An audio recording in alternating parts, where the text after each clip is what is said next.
नमस्कार मित्रों, कैसे हैं आप सब। आशा करते हैं कि आप अच्छे होंगे। हमारे चैनल में आपका स्वागत है। आज हम बात करने वाले हैं भारतीय दंड संहिता यानी इंडियन पैनल कोड की धारा 34 के बारे में।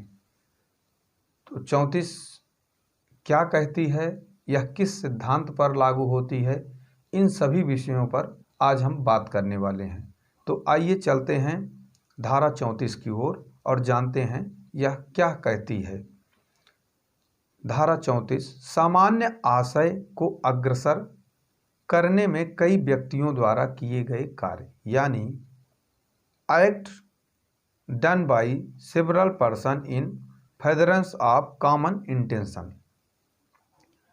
जबकि कोई आपराधिक कार्य कई व्यक्तियों द्वारा अपने सबके सामान्य आशय को अग्रसर करने में किया जाता है, तब ऐसे व्यक्तियों में से हर व्यक्ति उस कार्य के लिए उसी प्रकार दायित्व के अधीन है मानो वह कार्य अकेले उसी ने किया हो। उदाहरण से हम समझेंगे कि दो व्यक्ति किसी घटना को कारित करने के लिए जा रहे थे। रास्ते में 3 व्यक्ति उनको और मिले। वो 2 व्यक्तियों ने उन 3 व्यक्तियों को बताया कि हम इस घटना को कारित करने के लिए जा रहे हैं, जो भी वहाँ सामान मिलेगा या जो भी होगा उसमें आपस में हम लोग बंटवारा कर लेंगे और आप भी हमारे साथ चलिए। वो 3 व्यक्ति भी उन 2 के खेमे में शामिल हो गए और घटना स्थल पर गए।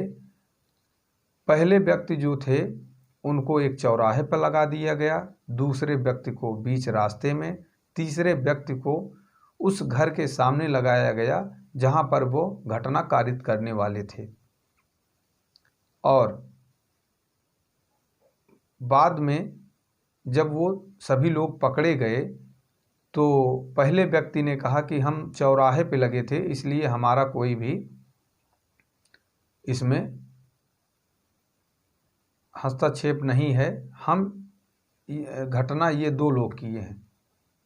तो उसी जगह धारा 34 लागू होती है कि आप अगर इशारा करके या फ़ोन करके या संकेत से आप अगर उनको संकेतित करते रहते हैं कि वह व्यक्ति आ रहा है जिसका मकान है या जिस कार्य के लिए गए हैं, तो आप धारा 34 के अधीन यह माना जाएगा कि आपने वह कार्य अकेले किया है।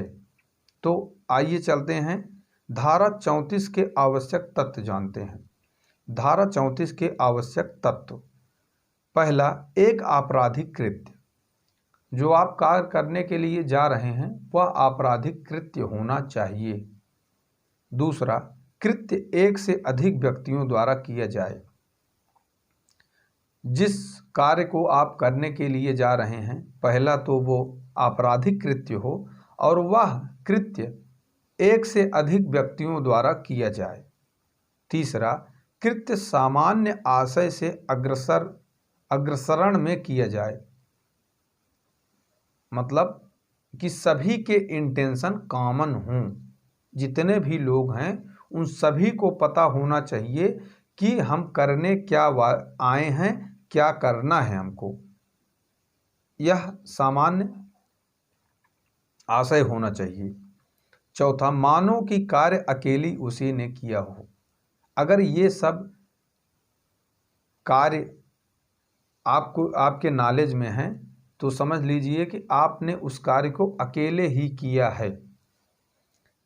महत्वपूर्ण वाद से हम समझेंगे, जब अभियुक्त पूर्व नियोजित योजना के निष्पादन में सक्रिय भाग लेते हैं तब धारा 34 के उपबंध लागू होते हैं। सक्रिय भाग लेने का अर्थ यह नहीं है कि सभी अभियुक्त अपराध के उसी स्थान पर आधारित कार्य को आवश्यक रूप से करें। वे भी कार्य करते हैं जो मात्र खड़े रहते हैं अथवा प्रतीक्षा करते हैं। बारेंद्र कुमार घोष बनाम किंग एम्परर AIR 1925 PCI। इस वाद में बताया गया कि केवल वही इस धारा के अधीन नहीं हैं जो आपराधिक कृत्य करते हैं। अगर कोई दूर खड़ा व्यक्ति अपराध करने के लिए यह बता रहा है कि वह जिस व्यक्ति के लिए आप लोग खड़े हैं मारने के लिए, पीटने के लिए, कुछ छोड़ने के लिए या चोरी करने के लिए, डाका कर डालने के लिए, वह व्यक्ति यहाँ से निकल चुका है, वह व्यक्ति भी जिस व्यक्ति ने फ़ोन करके बताया वह व्यक्ति भी इस धारा के अधीन ही माना जाएगा, मानो उसने ही पूरा कार्य किया हो, अकेले ने वो कार्य किया हो। तो और एक दूसरा केस है हरबख्श कौर बनाम हरियाणा राज्य AIR 2005 SC 2989 के प्रकरण में धारित किया गया कि धारा 34 साक्ष्य का एक नियम मात्र है, यह किसी सारभूत अपराध का सृजन नहीं करती है। धारा 34 अपने में कोई आपराधिक धारा नहीं है, यह किसी न किसी धारा में अटैच करके लिखी जाती है। FIR में भी आप लोगों ने बहुत सारी जगह देखा होगा कि जो बड़ी धाराएं होती हैं उसके साथ धारा 34 को जोड़ा जाता है, जहां पर एक व्यक्ति से अधिक व्यक्ति रहते हैं और सामान्य आशय अग्रसरण होने का चांस उसमें दिखता है, वहां पे धारा 34 लगा दी जाती है।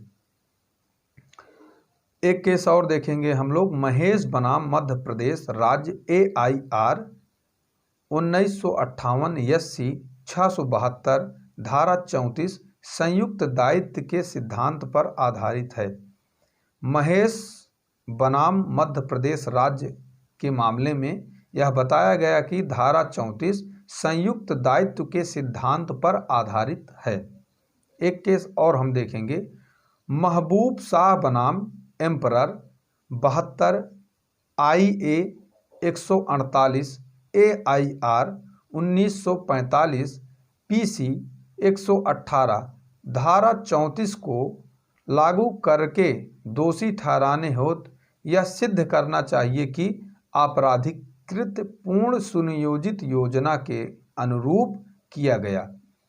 महबूब शाह बनाम एम्परर में यह कहा गया कि आपराधिक कृत्य पूर्ण सुनियोजित योजना के अनुरूप किया गया, मतलब जितने भी लोग उस आपराधिक कृत्य को करने के लिए गए थे उन्होंने पहले योजना बनाई थी कि इस कार्य को हमको करना है, सुनियोजित योजना थी, और उस योजना के तहत अगर यदि कार्य किए तब धारा 34 लागू होगी। अगर योजना उस विषय की योजना नहीं बनी है तो धारा 34 नहीं लागू होगी।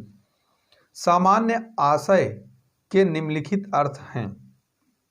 सामान्य आशय के जो अर्थ हैं इस धारा में वो निम्नवत हैं। पहला, पूर्ण निर्धारित योजना, पहले से किसी न किसी योजना को बनाए जाना इस धारा में अनिवार्य है। दूसरा, परिणाम की कल्पना किए बिना आपराधिक कृत्य कारित करने की इच्छा। परिणाम क्या होगा ये किसी को नहीं पता है और इसकी चिंता किए बिना आपराधिक कार्य कर देना इस धारा के अधीन है। तीसरा, घटित अपराध को निर्मित करने हेतु एक आवश्यक दुराशय। आपके मन में जो भी लोग आपराधिक कृत्य करने गए हैं उनके मन में एक दुराशय भी होना चाहिए कि क्या हम करने जा रहे हैं, ऐसा कुछ सुनियोजित तरीके से दुराशय भी होना चाहिए, इसका आवश्यक तत्व है। चौथा, एक आपराधिक कृत्य कारित करने की इच्छा, लेकिन यह आवश्यक नहीं है कि वह कृत्य घटित हो। किसी को अगर मारने गए हैं 4-5 लोग पहले से योजना बनाकर, और अगर वह कार्य मारने के लिए मतलब उनको आज उनकी हत्या कर देनी है, लेकिन किसी कारणवश अगर वो बच जाते हैं तब भी धारा 34 लागू होगी।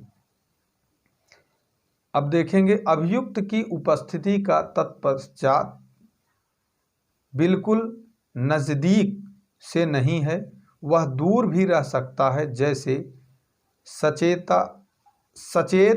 करने हेतु, खतरे की सूचना देने हेतु, साथियों को लाने या ले जाने हेतु, अर्थात वास्तविक कार्य में लगे रहना आवश्यक है। जो भी घटना कारित करने लोग गए हैं उनका सहयोग करना भी धारा 34 के अधीन है। धारा 34 यह कहती है कि अगर कोई भी व्यक्ति कोई घटना करने जा रहे हैं, पहले से घटना की जानकारी हो उनको, वो अपने बाइक से ले जाकर घटना स्थल तक उनको छोड़ें, वहाँ से लेके आएँ, तब भी धारा 34 लागू होगी। राजू बनाम छत्तीसगढ़ राज्य AIR 2014 SC 3741 के मामले में अभियुक्त मकान के बाहर खड़ा था। घटना में हाथ होने का कोई साक्ष्य नहीं था। सामान्य आशय का अभिलेख पर साक्ष्य भी नहीं था, अतः दोष मुक्त कर दिया गया। घटना स्थल के सामने, मकान के सामने व्यक्ति खड़ा था। इस केस में, राजू बनाम छत्तीसगढ़ राज्य के केस में, उसके कोई भी साक्ष्य नहीं पाए गए, उसको दोष से मुक्त कर दिया गया। एक केस और देखेंगे, ऋषि देव पांडे बनाम state of UP AIR 1995 SC 331 सामान्य आशय का अनुमान आसपास की परिस्थितियों तथा पक्षकारों के आचरण से भी लगाया जा सकता है। सामान्य आशय घटना स्थल पर भी उत्पन्न हो सकता है। सामान्य आशय घटना स्थल पर कैसे उत्पन्न होगा, इसके विषय में थोड़ा जान लें।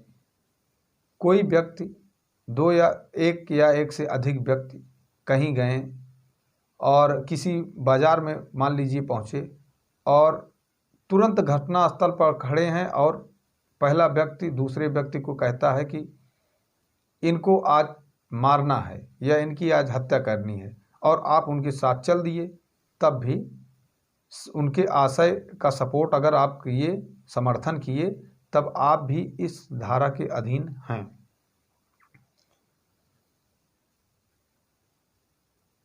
तो इस तरीके से जो है हम आज धारा 34 को बखूबी समझे।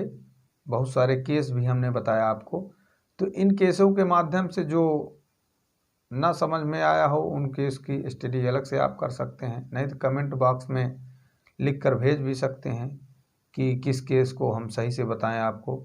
और अगर यह धारा 34 आपके समझ में सही से आ गई हो और हमारे वीडियो आपको पसंद आते हों, तो कमेंट बॉक्स में ज़रूर बताइए कि किस विषय पर अगला वीडियो हम डालें। कानूनी वीडियो किस विषय पर, कौन सा विषय आपको अच्छा लगता है, तो हम इस तरीके से वीडियो डालते रहेंगे। और अगर यह वीडियो आपको अच्छा लगा हो तो चैनल को लाइक, शेयर और सब्सक्राइब करें। धन्यवाद।